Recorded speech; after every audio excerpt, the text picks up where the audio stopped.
अस्सलामुअलैकुम। आज की हमारी न्यू वीडियो में आप सबको वेलकम है। आज की हमारी इस वीडियो का जो टॉपिक है वो है टाइप्स ऑफ बॉन्ड। तो बगैर टाइम वेस्ट किए हम अपना टॉपिक स्टार्ट करते हैं। ये आपके सामने कुछ टाइप्स ऑफ बॉन्ड हैं, जैसे कि floating bond, zero coupon bond, perpetual bond, convertible bond, high yield bond, corporate bond, government bond, inflation bond, extendable bond and municipal bond. अब हम अपनी नेक्स्ट स्लाइड्स में जाएंगे और उसमें हम इनको वन बाय वन डिस्कस करेंगे। सबसे पहले आ गया हमारे पास zero coupon bond. Zero coupon bond का और ज़ीरो कूपन बॉन्ड की प्राइस का और इसकी मैच्योरिटी का जो रिलेशनशिप है वो इन्वर्सली रिलेशनशिप है, यानी कि जब आपकी मैच्योरिटी टाइम पीरियड ज़्यादा होगा तो उतनी ही आपकी बॉन्ड्स की जो प्राइस है वो कम होगी। जितना ज़्यादा मैच्योरिटी का टाइम उतनी कम बॉन्ड की प्राइस, और इसको हम एक दोबारा डीप डिस्काउंटेड बॉन्ड भी कहते हैं। फ्लोटिंग रेट बॉन्ड वो इस तरह के बॉन्ड होते हैं जिसमें आपका इंटरेस्ट रेट, जो आपका कूपन इंटरेस्ट रेट है वो और मार्केट का इंटरेस्ट रेट, ये एक दूसरे से रिलेट करते हैं। जितना आपका मार्केट का रेट होगा इंटरेस्ट रेट, उसी हिसाब से आपको जो गवर्नमेंट है, बोर्ड होल्डर है जो उसको वो गवर्नमेंट या जिससे उसने बॉन्ड लिए होंगे वो उसको उतना ही इंटरेस्ट रेट पे करेगी। ये होता है हमारा फ्लोटिंग रेट बॉन्ड। क्योंकि ये टाइम टू टाइम मार्केट के साथ ये फ्लूट करता रहता है तो इसीलिए इसका नाम फ्लोटिंग है। अब हमारी आ जाता है हमारे पास परपेचुअल बॉन्ड। परपेचुअल बॉन्ड वो होता है जिसकी हमारे पास मैच्योरिटी डेट तो कोई नहीं होती, बट इसके अंदर आपको जो इंटरेस्ट रेट है वो आपको कंपनी या कॉरपोरेशन जो भी है वो आपको रेगुलरली टाइम टू टाइम आपको पे करती रहती है। इसको एज हम डेब्ट यूज़ नहीं करते, इसको हम एज अ इक्विटी ट्रीट करते हैं, जो आपको, क्योंकि कंपनी हमारी जो होती है वो एक गोइंग कंसर्न होता है और ये भी इसकी मैच्योरिटी डेट नहीं है, तो जब तक कंपनी चल रही है तब तक आपको इंटरेस्ट रेट जो है वो मिलता रहेगा। अब हमारे पास नेक्स्ट आ जाता है कन्वर्टेबल बॉन्ड। कन्वर्टेबल बॉन्ड हमारे वो बॉन्ड होते हैं जिसको आप अपने कन्वर्टेबल बॉन्ड हमारे पास प्रेफर स्टॉक होता है कंपनी का, उसको आप अपने कॉमन बॉन्ड्स के अंदर कन्वर्ट करवाते हो और कन्वर्ट कराने के बाद कॉमन बॉन्ड के बहुत सारे आपके बेनिफिट्स हैं। ऐसा नहीं कि प्रेफर स्टॉक के बेनिफिट्स नहीं है, प्रेफर स्टॉक के बहुत सारे बेनिफिट्स हैं। आपको इनकम, डिविडेंड, जो आपकी इंटरेस्ट रेट होता है वो फिक्स मिल रहा होता है। जब आप कॉमन में आ जाते हो तो कॉमन में ये है, अगर कंपनी बहुत ज़्यादा हाई और बहुत अच्छा परफॉर्म कर रही है तो आपको उसी हिसाब से बहुत ज़्यादा इनकम मिल जाएगी, और अगर आपको समटाइम्स अगर कंपनी डिविडेंड नहीं भी पे कर रही तो उसके बदले वो आपके कॉमन स्टॉक जो हैं बॉन्ड्स उसको वो इंक्रीज़ कर देती है। ये बहुत सारे दोनों के बहुत डिफरेंट बेनिफिट्स हैं।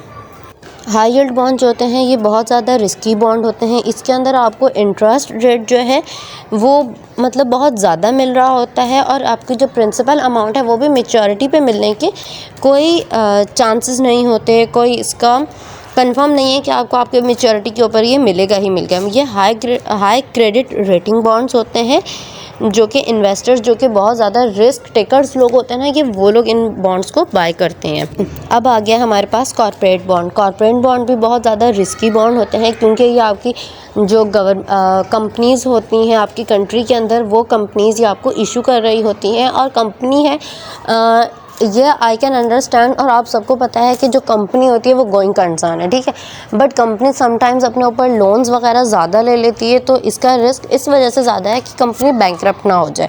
तो इसीलिए इसका जो रिस्क है कॉर्पोरेट बॉन्ड का वो बहुत ज़्यादा होता है as compare to government bond से। अब आ गए हैं हमारे पास गवर्नमेंट बॉन्ड। गवर्नमेंट बॉन्ड जो होते हैं वो आपकी लोकल गवर्नमेंट जो होती है आपकी कंट्री की, वो ये बॉन्ड्स इशू कर रही होती है, और ये बहुत लो रिस्की बॉन्ड होते हैं, क्योंकि कोई भी गवर्नमेंट भले चेंज भी हो जाए लेकिन आपके वो जो बॉन्ड्स हैं वो नेक्स्ट गवर्नमेंट भी आपको पे करती है, ठीक है। और इस बॉन्ड के अंदर जो होता है इसको हम risk free rate of return भी कहते हैं, क्योंकि इसका रिटर्न जो होता है वो बगैर किसी रिस्क के होता है। अगर अभी तक आपको हमारी वीडियो समझ आ रही है और आपको पसंद आ रही है तो हमारी इस वीडियो को लाइक कर दें और हमारे चैनल को जल्दी से सब्सक्राइब कर दें, ताकि आपको नए आने वाली वीडियोस का नोटिफिकेशन जल्दी से मिल जाए। इन्फ्लेशन इंडेक्स बॉन्ड जो होता है वो आपकी इन्फ्लेशन के अगेंस्ट होता है। आपकी जो इन्फ्लेशन हो रही होती है कंट्री में, ये उसको कट आउट करता है आपकी इन्वेस्टमेंट को उस इन्फ्लेशन के रिस्क से, और आपको एक अच्छा इंटरेस्ट रेट पे कर रहा होता है। एक्सटेंडेबल एंड रिट्रैक्टेबल बॉन्ड्स जो होते हैं इनकी कोई मेच्योरिटी डेट नहीं होती और ये ईज़िली मार्केट में सेल हो जाते हैं ऑन डिमांड्स ऑफ बायर पे। जब आप सेल करना चाहो सेल हो जाएंगे और जब आप बाय करना चाहो सेकेंडरी मार्केट से ये बाय भी हो जाते हैं। ट्रेजरी बॉन्ड्स वो होते हैं जो कि आपकी गवर्नमेंट अनाउंस करती है और इसका इंटरेस्ट रेट फिक्स होता है। इसकी जो मेच्योरिटी टाइम पीरियड होती है वो 10 साल से ज़्यादा होती है और आप इसको मतलब ये मार्केट सेकेंडरी मार्केट में ये सेल आउट भी होते हैं, ये मार्केटेबल होते हैं, आप इसको इजीली ट्रेड कर सकते हो। अगर आपको कभी पैसों की ज़रूरत है तो आपने किसी भी मार्केट में मतलब जो फाइनेंशियली मार्केट होती हैं आप उनमें जाके ये बिल्स दे के ट्रेजरी बॉन्ड्स वो आप दे के आप उनसे अपनी पेमेंट ले सकते हैं। बट वो पेमेंट जो होगी ना वो थोड़ी सी डिस्काउंट में आपको देंगे, क्योंकि ज़ाहिर सी बात है जहाँ पे वो आपको पेमेंट दे रहे हैं वहाँ पे थोड़ा बहुत रिस्क इन्वॉल्व है। म्यूनसिपल बॉन्ड जो होते हैं वो आपकी कंट्री जो है वही इशू कर रही होती है और ये अपने छोटे छोटे जो प्रोजेक्ट्स होते हैं उनको कंप्लीट करने के लिए इशू करती है। ये same as it is to government bond ही है। अब लास्ट आ गया हमारे पास फॉरेन बॉन्ड। फॉरेन बॉन्ड जो है वो मैं आपका एग्जांपल के थ्रू समझाती हूँ। जैसे कि मैं पाकिस्तान में लिव करती हूँ, पाकिस्तान में रहती हूँ और बाहर की कोई कंट्री है, अमेज़ॉन है या और भी कोई बड़ी बड़ी जिस तरह मल्टीनेशनल कंपनीज़ होती हैं वो बाहर की कंट्री है, वो उनको अपने कैपिटल को राइज़ करने की नीड आ गई तो फिर वो अपने बाहर पाकिस्तान में बॉन्ड्स इशू कर रही हैं वो अपने। और जब हम लोग वो बॉन्ड्स लेते हैं और उनकी जो पेमेंट्स वगैरह होती है वो फ़ॉरेन करेंसी में होती है, तो इसलिए हम आपको इसको जो है वो फ़ॉरेन बॉन्ड कहते हैं।